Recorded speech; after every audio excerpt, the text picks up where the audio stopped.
오늘은 스데반의 변론 마지막 부분을 다루고 그가 어떻게 순교했는지를 함께 나누며 은혜를 나누도록 하겠습니다. 물론 목사님이 3번에 걸쳐서 스데반의 변론을 다루었다고 이게 3차에 걸친 변론이 아니에요. 스데반은 한 번의 변론을 그들 앞에서 했지만 이제 목사님은 설교 분량에 있어서도 그렇고 내용면으로도 이렇게 나누어서 설교하면 좋을 것 같아서 말씀을 읽고 고민하면서 3주에 걸쳐서 이제 스데반의 변론으로 함께 말씀을 나누었습니다. 자, 스데반이 무슨 이야기를 했는지 좀 이제는 감이 잡힐 것 같아요. 앞에 두 이야기를 듣고 또 오늘의 이 좀 긴 본문이지만 이 긴 본문을 다 읽고 났으면 이 본문을 잘 읽어봤으면 그의 마지막 변론의 핵심과 그가 어떻게 순교했는지를 알 수가 있을 겁니다. 자, 그러면 스데반의 이 변론, 그의 설교의 핵심은 뭔 것 같아요? 목사님이 3주에 걸쳐서 계속 강조했던 부분인데, 스데반이 왜 지금 이스라엘 백성들 앞에서 자기를 잡아온 그 종교 지도자들과 그렇죠. 근데 그 증거가 좀 점잖은 증거는 아니었어요. 어떤 증거냐면 심하게 책망합니다. 이스라엘 그 당시의 백성들을, 그 당시의 사람들을, 그 자기의 동족들을 아주 심하게 책망을 해요. 그래서 어떤 내용? 그래서 이스라엘 백성의 역사를 요약하면서 그들이 하나님의 뜻을 끊임없이 거스르며 우상 숭배하는 유대인들을 책망하는 내용으로 오늘의 말씀이 끝나는데, 스데반의 이 작심한 듯한 선포를 통해서 오늘날 우리가 무엇을 깨달을 수 있는지 말씀 속으로 함께 들어가 보도록 하겠습니다.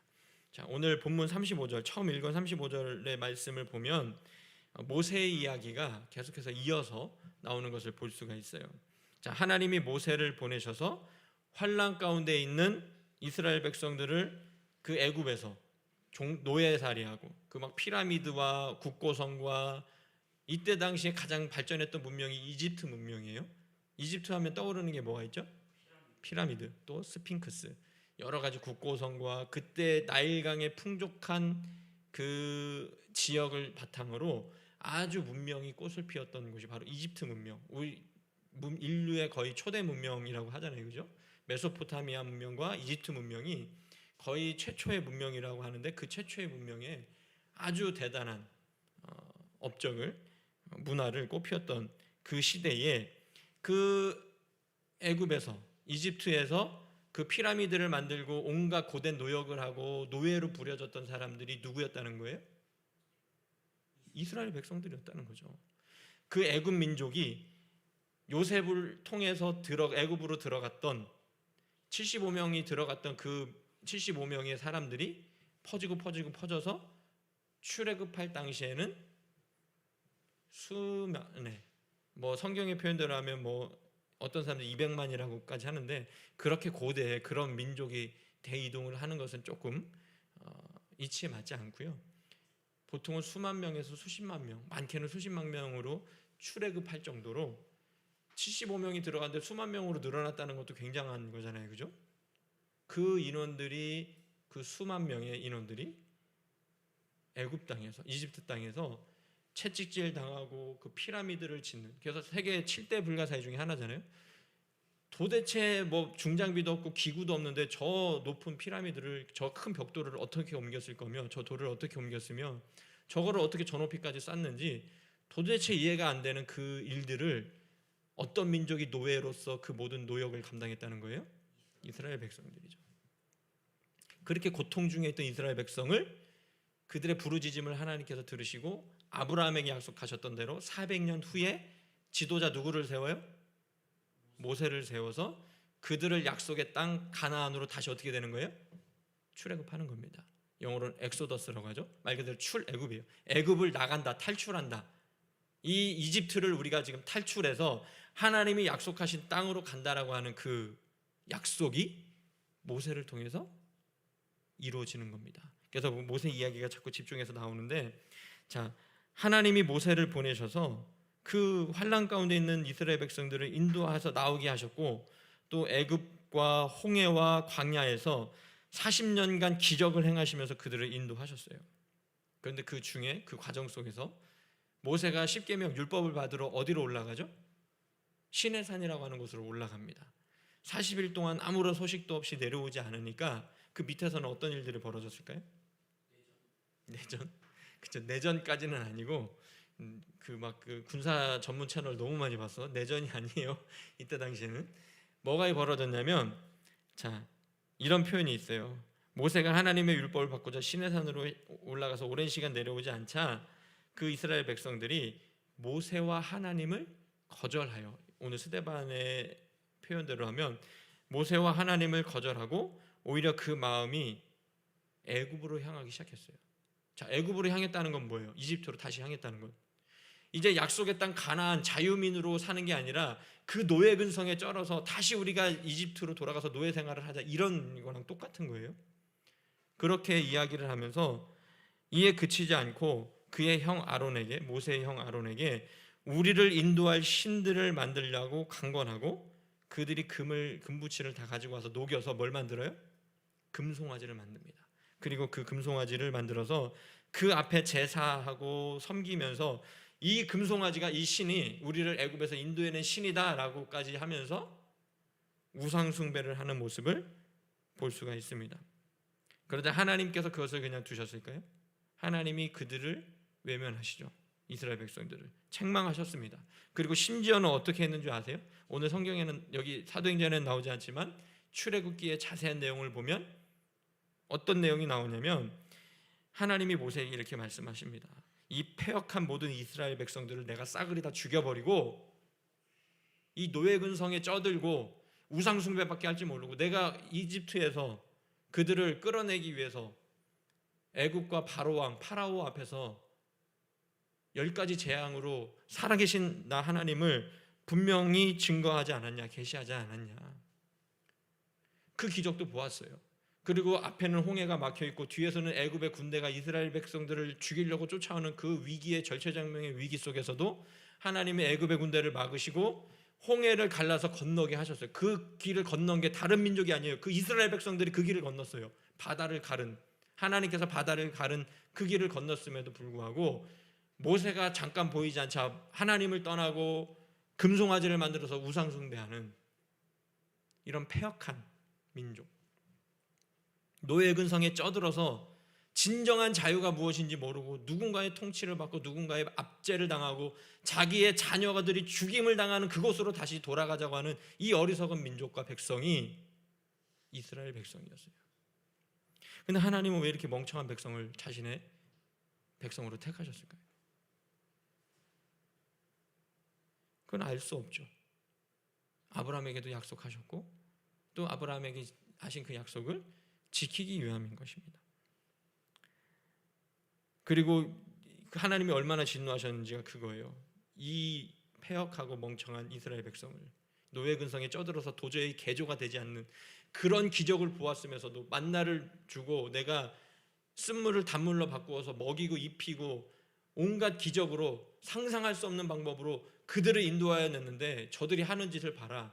나를 속히 떠나 금송아지 우상을 만들어서 그것을 섬기지 않냐. 내가 저 패역한 인간들을 다 죽여버리고 모세 너와 다시 내 민족을 시작하겠다, 이렇게 말씀하시죠. 그럼 무슨 얘기예요? 수십만에 되는 그 모든 이스라엘 패역한 이스라엘 백성, 우상 숭배에 쩌들고 노예 근성에 쩌들었던 그 이스라엘 백성들을 다 죽여버리시고 모세부터 다시 믿음의 조상으로 시작하시겠다는 겁니다. 얼마나 하나님께서 진노하신 거예요. 그죠? 하나님의 엄중한 진노가 이 대목에서 느껴지지 않으십니까? 하나님은 좋으신 분이세요. 사랑이 많으시고 선하신 분이시고 그분 자체가 완전한 선이십니다. 그런데 그분이 이렇게 진노하실 정도였다면 이스라엘 백성들의 그 모습은 우리가 닮아야 되는 모습이에요? 버려야 되는 모습이에요? 당연히 버려야 되는 모습이죠. 그런데 여러분, 이 수많은 기적을 행해서 그들을 구원하셨는데 그들은 하나님을 너무나도 속히 떠났고 속히 우상에 빠져버렸죠. 그런데 사실 우리도 이스라엘 백성들과 별반 다를 것이 없어요.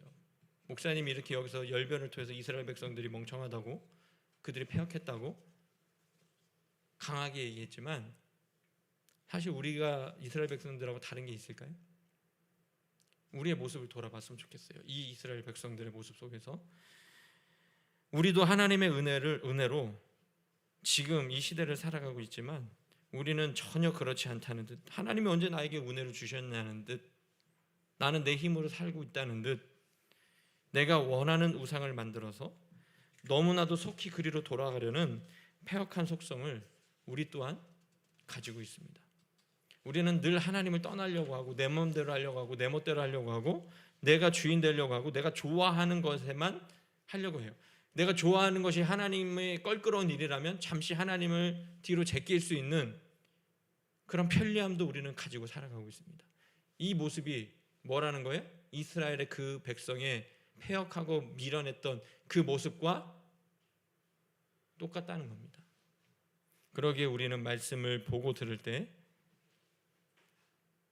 그 사람들을 향해서 손가락질만 할 게 아니라 나를 돌아보고 깨달을 수 있기를 바라고, 또 말씀을 들을 때 찔림이 있다면 또 내가 누군가를 떠올리거나 그 찔림을 준 사람을 향해서 일을 갈 것이 아니라 회개하고 돌이켜야 되는 것입니다.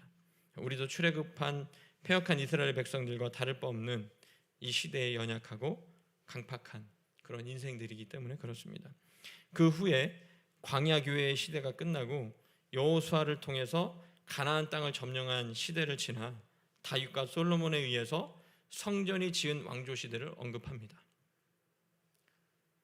솔로몬이 첫 번째 하나님의 성전을 지은 게 뭐예요? 이 광야 교회에서 하나님이 주신 장막, 모세가 장막을 지었잖아요, 그죠? 하나님이 말씀하신 대로 지성소와 정말 그 모든 기구들까지 다 하나님께서 말씀하신 대로 만들고 그 장막을 가지고 있었어요. 하나님의 법궤가 그 이스라엘 장막 안에 있었습니다. 이게 다윗 때까지는 옮겨 다녔어요. 그런데 누구 때에 성전을 짓고 그 언약궤를 그 안에 모셨을까요? 솔로몬입니다. 다윗 왕의 아들 솔로몬. 다윗이 하나님의 성전을 짓기를 사모했지만 하나님 말씀하셨어요. 너는 네 손에 묻힌 피가 너무나도 많기 때문에 네가 성전을 짓는 것이 마땅하지 않다. 너의 아들 솔로몬이 성전을 지을 것이다 라고 말씀하셨고, 그러기 때문에 다윗은 자신의 아들이 그 모든 성전을 지을 수 있는 준비를 합니다. 준비를 누가 했다고요? 다윗 왕이. 그리고 그 성전을 지은 사람은 누구라고요? 솔로몬 왕 때에 그 성전을 지었죠. 자, 그런데 솔로몬이 정말 화려한 성전을 지었어요. 이때가 이스라엘의 전성기였습니다. 다른 나라를 정복하고 다른 나라에서 솔로몬의 뛰어난 지혜를 듣고자 저 멀리 있는 아프리카 여왕까지 그곳을 방문해서 선물을 가지고 찾아올 정도로 이스라엘이 강성했을 때예요. 그때에 하나님은, 이스라엘 사람들은 하나님이 자신들이 손으로 지은 그 아름다운 성전에만 계신 줄 착각했습니다. 그래서 하나님이 이렇게 말씀하시죠. 지극히 높으신 하나님은 사람의 손으로 지은 곳에만 계시지 않는다. 하나님이 창조하신 그 모든 곳에 무소부재하신 전능자로 계신다라고 분명하게 말씀하셨습니다. 이스라엘 백성들이 또 뭘 착각해서 이때 한참 번성했을 때도 정말 출애굽과 정복 시대를 지나서 사사 시대를 지나서 왕조 시대까지 이 수백 년의 시간이 흐를 동안 다 지금 스데반이 그 역사를 다 짚은 거예요. 그 동안 이스라엘 백성들은 가장 번성했을 때도 하나님을 어디에 가두고 자기들이 교만했다는 거예요? 성전 안에 하나님의 언약궤를 놓고 우리만 선택받은 민족이야. 하나님이 그곳에만 계신 줄 알았어요.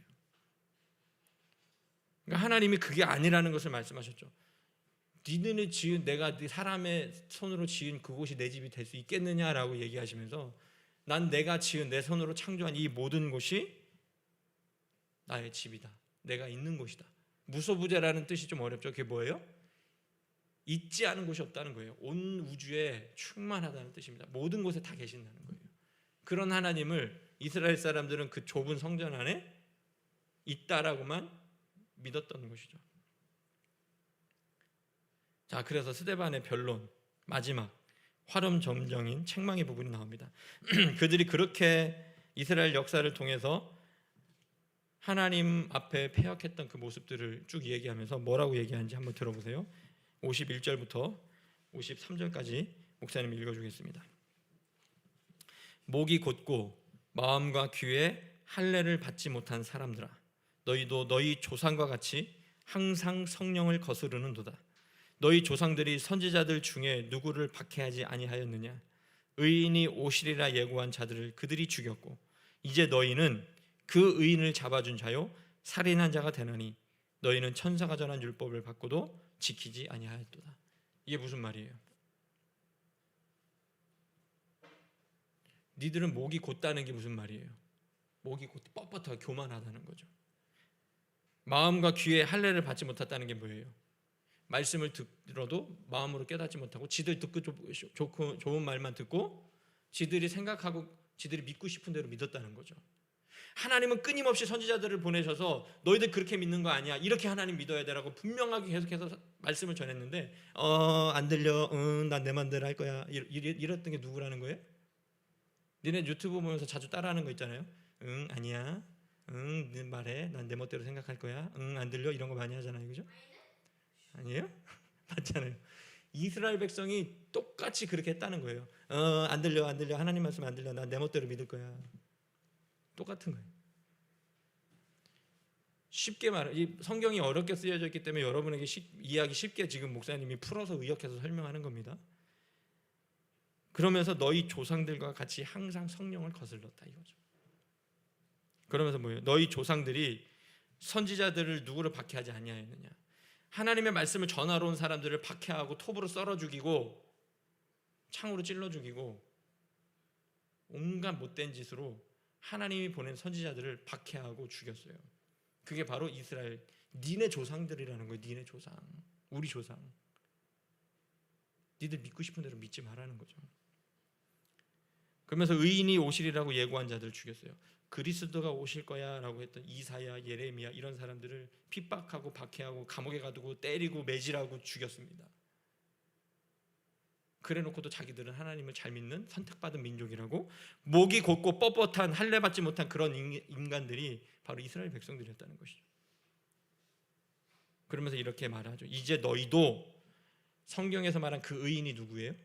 의인을 죽였다잖아요. 그 누구예요? 예수님이죠. 예수님. 너희들이 예수님을 잡아준 자요 살인한 자가 되나니 너희는 천사가 전한 율법을 받고도 지키지 아니하였다. 마지막 스데반의 핵심 내용입니다. 니들도 똑같이 우리 조상들과 같이 하나님을 니들 멋대로 믿는다. 우리 조상이 하나님이 보낸 선지자들을 죽이고 박해한 것처럼 너희도 그들이 약속한 예수 그리스도를 어떻게 했다는 거예요? 잡아주고 살인한 자가 되었다. 하나님이 전한, 천사가 전한 율법을 받아놓고도 지키지 아니하였다. 자, 스데반이 이 이스라엘의 유구한 역사를 언급하면서 자신을 변론한 이유는 이 책망에 있습니다. 마지막 이 메시지. 물론 그의 책망의 내용은 직설적이고 부정적이었어요. 그죠? 그렇게 좋은 내용은 아니잖아요. 그죠? 그런데 잘 보면 그 이스라엘 백성의 패역함을 정확히 보았고 지적하면서 회개할 것을 촉구하는 동족을 향한 피 끓는 애정이 담긴 호소였습니다. 제발 니들 돌이켜라. 니들은 살인한 자고 목이 뻣뻣하고 마음과 귀에 할례를 받지 못한 너희들인데, 성령을 거스르는 너희들인데 제발 돌이켜서 회개하고 예수 그리스도를 구주로 영접해라. 이 메시지가 이 안에 숨어 있는 것이죠. 동족을 향한, 왜 이렇게 강하게 얘기하면, 직설적으로 얘기하면 자기가 어떻게 될 거라는 거 알았어요? 죽을 걸 알았죠.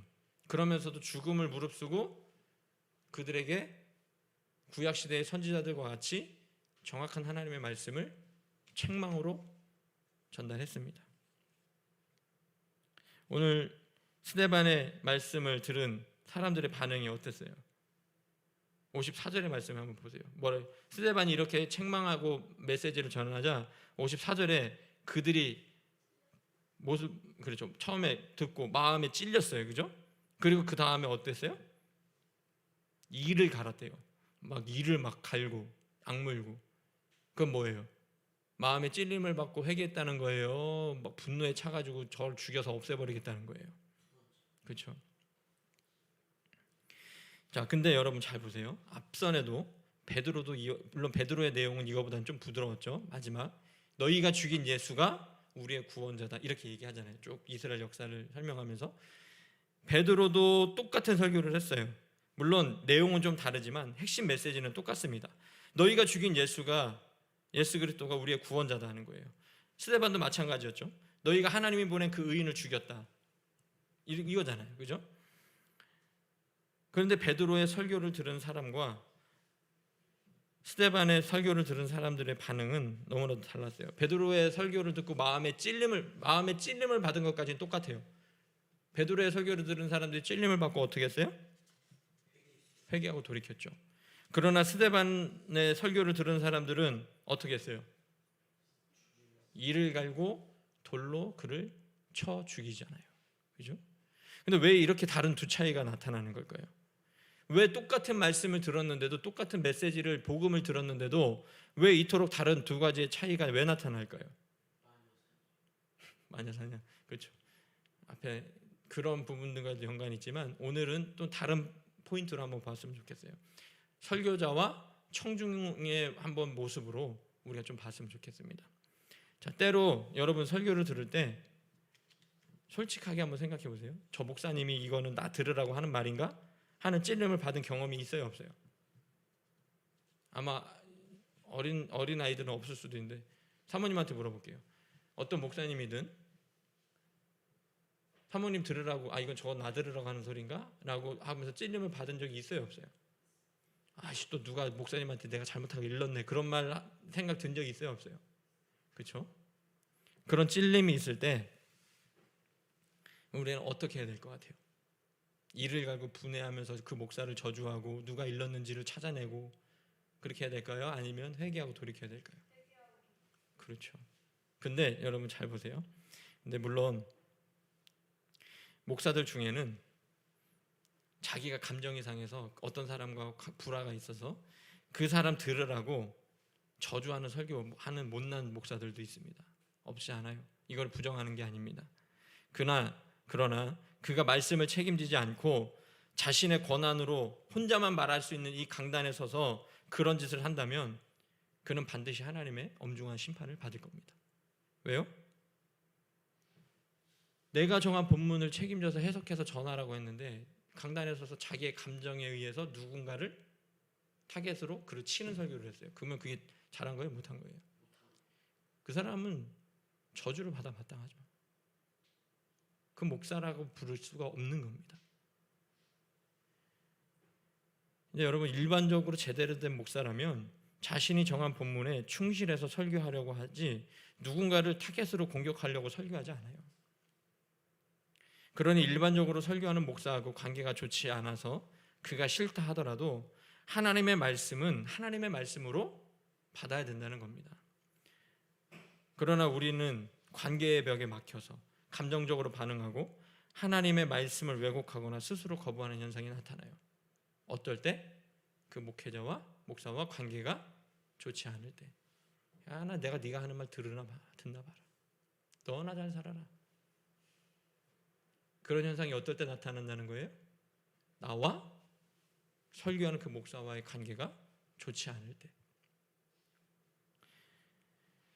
왜 누구는 마음에 찔림이 있을 때 회개하는데 누구는 이를 갈고 분통을 터뜨리고 더 큰 죄악 가운데 빠질까요? 이것을 보았을 때 우리는 그 누구도 탓할 수 없습니다. 목회자로서 말씀 사역에 소홀히 하면서 누군가를 공격하려고 설교했다면 그 책임과 심판은 반드시 하나님 앞에 엄중하게 받을 것입니다. 그러나 그것은 그의 불성실함과 거짓됨에 대한 심판이지 성도들에게 은혜를 주지 못한 심판은 아님을 분명히 알아야 합니다. 그리고 청중의 입장인 성도도 목회자를 탓할 수 없어요. 왜요? 예배 시간은 그 목사를 보는 시간이에요? 하나님을 보는 시간이에요? 하나님을 보는 시간이죠. 물론 감정적으로 그 목사를 볼 때 분노가 치밀어 오를 수 있어요. 관계가 틀어졌다면. 물리적으로는 내 눈이 목사를 보고 있지만 우리의 마음과 중심은 하나님을 향해 있어야 됩니다. 그러나 그 목사와 관계가 나쁘다고 그 목사를 보면서 이를 갈고 분해하면서 예배를 드리고 있다면 그 심판과 책임은 그 성도의 몫이지 목사의 몫이 아니라는 겁니다. 당신의 그 연약한 악한 마음을 목사는 책임지지 않아요. 각자가 자기의 일을 하나님께 아뢰 것입니다. 이 세상 그 누구도 자신의 영혼이 아닌 다른 사람 영혼 책임질 인생 아무도 없습니다. 그럼 목사님이 두 가지를 얘기했어요. 목회자는 어떻게 해야 된다는 거예요? 말씀을 전할 때 누군가를 치려는 설교를 하지 말고 분명히 내가 정한 본문을 통해서 거기에 담겨있는 메시지를 성실하게 내 지식과 지혜와 하나님이 주시는 그 영감으로 최선을 다해서 말씀을 준비해서 그것만 전하면 돼요. 그 외적인 것이 있다, 불성실함과 그거에 대한 심판이 있지, 내가 성도들 목사가 성도들에게 은혜를 주지 못한 책임이 있다는 거예요, 없다는 거예요? 그 책임은 없는 거예요. 왜? 은혜는 누가 주시는 거예요? 하나님 주시는 거죠. 각자가 각자의 일을 하는 것이고 각자의 일에 대한 책임을 지는 겁니다. 그럼 성도는 어떻다는 거예요? 내가 그 목사가 너무나도 죽도록 미워. 그러면서 분노에 차서 예배의 자리에 앉아 있어요. 하나님은 온전히 예배가 안 되겠죠? 그러면 내가 저 목사 때문에 하나님 내가 예배가 안 됩니다. 이렇게 핑계할 수 있다는 거예요? 그건 지 책임이에요. 그건 지 책임이죠. 그 성도의 책임이죠. 그렇죠. 다스려야 되잖아요. 그죠? 하나님을 바라보는 시간인데 그 목사를 보면서 분노하고 이를 갈고 있다면 그 책임은 그 성도에게 있는 겁니다. 그리고 여러분, 혹시 목사들 중에 자신 외에 누군가를 책임질 것처럼 거들먹거리고 폼자는 인간을 보셨다면 뒤도 돌아보지 말고 손절하고 떠나십시오. 그것이 여러분들이 사는 길입니다. 다시 말하지만 다른 사람 영혼 책임질 인생 아무도 없습니다. 각자가 각자의 일을 하나님께 아뢰고 심판을 받을 것입니다. 스데반이 자신이 죽을 것을 알고 자신을 맞이하러 오는 예수님을 보고 그 사실을 이야기했습니다. 그러자 그곳에 모인 사람들은 큰 소리를 지르며 귀를 막고 일제히 그에게 달려들어서 성 밖으로 내치고 돌로 쳐 죽였습니다. 여러분은 설교를 듣고 찔림이 있을 때 돌을 들어 쳐 죽이는 사람이 되겠습니까? 아니면 돌이켜 회개하는 사람이 되겠습니까? 그 선택은 여러분의 몫입니다. 아무도 그 선택에 대한 책임을 져주지 않아요. 각자가 그 선택에 대한 책임을 지는 것입니다. 마지막으로 스데반은 돌에 맞아 죽으면서 이렇게 외칩니다. 뭐라고 외쳤죠? 두 마디 합니다. 딱 두 마디. 주 예수여, 내 영혼을 받아주십시오. 그리고 무릎을 꿇고, 돌에 맞으니까 이제 무릎이 꺾이잖아요. 무릎을 꿇고 이렇게 외칩니다. 뭐라고 외쳤어요? 주여, 이 죄를 그들에게 돌리지 마옵소서. 이 말을 하고 그의 이 땅에서의 생명은 끝이 나게 됩니다. 여러분, 그런데 하나님을 바르게 믿은 사람의 최후가 돌에 맞아 비참하게 죽는 것이라면 이것이 무슨 큰 축복이냐고 말하는 사람이 있을 수 있어요. 그죠? 그렇게 말하는 사람은 목사님이 얘기했던 것처럼 21세기의 기독교 종교인이지 정말 하나님을 믿는 사람이 아니라는 겁니다. 이런 비참한 죽음조차도 당하면서도 끝까지 예수님께 자신의 영혼을 의탁하고 자신을 향해서 그 분노에 차서 이를 갈면서 자기를 돌로 쳐 죽이는 사람들을 향해서 저주하고 죽은 게 아니라 그들을 뭐 해달라는 거예요? 용서해달라는 거잖아요. 이게 바로 뭐예요? 참된 신앙인의 모습이라는 것이죠. 우리도 이런 인생의 주인공이 되어야 되지 않겠습니까? 자신을 돌아보지 못하고 회개하지 못하고 더 큰 죄를 짓는 인생이 아니라 회개하고 돌이키면서 하나님 앞에서 겸손한 인생들이 될 수 있기를 주님의 이름으로 축복합니다. 기도하겠습니다. 거룩하시고 자비로우신 아버지 하나님, 오늘도 우리에게 주신 사도행전의 귀한 말씀을 통해서 특별히 마지막 스데반의 변론과 그가 돌에 맞아 순교하면서까지 그의 믿음을 잃지 않고 품위를 잃지 않고 죽음을 맞이하는 것을 보았습니다. 인간적으로 보았을 때, 우리의 상식적으로 보았을 때 돌에 맞아 죽는다는 것은 참으로 비참하고 가엾은 일입니다. 하지만 하나님을 믿는 성도에게는 그와 같이 순교하는 것처럼 귀한 영광스러운 일이 없을 줄로 믿습니다. 하나님, 우리도 스데반과 같은 그 믿음의 단계까지 성장할 수 있도록 주여 우리들을 늘 인도하여 주시고 깨닫게 하여 주시고 믿음으로 승리하는 삶을 살아갈 수 있도록 인도하여 주옵소서. 하나님, 우리의 마음 가운데 있는 모든 우상을 태워주시옵소서. 이스라엘 백성만 패역하고 미련해서 하나님을 떠났던 것이 아니라 지금 이 시대를 살아가는 우리도 미련하고 패역하여 끊임없이 우리 안에서 우상을 만들어내서 하나님을 떠나 하나님을 버리고 그 우상에게로 향하는 우리의 이 마음을 주여 불쌍히 여겨주시고 긍휼히 여겨주셔서 하나님 심판하기 전에 회개할 수 있는 은혜를 더하여 주옵소서. 주님의 말씀을 들을 때에 우리의 마음에 찔림이 있다면 그 찔림으로 인하여 더 큰 죄를 짓지 않게 하시고 회개하고 돌이킬 수 있도록 은혜를 베풀어 주옵소서. 감사를 드리며 예수님의 이름으로 기도하옵나이다. 아멘.